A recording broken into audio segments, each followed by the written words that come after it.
ওই গঙ্গাধর কয়াল না কি বলে, ও তো একদম ওনার হয়তো মা বোন নেই, মেয়ে নেই, কোনো সন্তান নেই, যার জন্য ওনার মুখ থেকে এত নোংরা ভাষা, অশ্লীল ভাষা বেরিয়ে গেছে।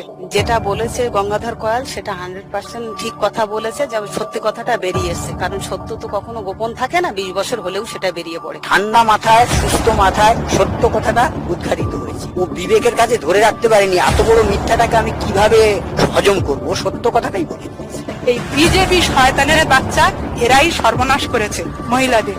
গঙ্গাধর কয়াল গঙ্গা জলের মতো পরিষ্কার করে দিয়েছে যেখানে কি ঘটনাটা ঘটেছে।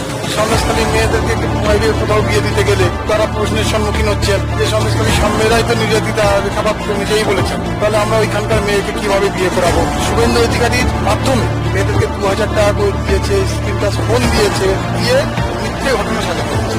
দুটো চিটিং করে আমাদের প্রতিবাদ মিছিলে ছেলে বলে নিয়ে আন্দোলন করে বলছেন যে সব আমার বাড়ি। শুভেন্দু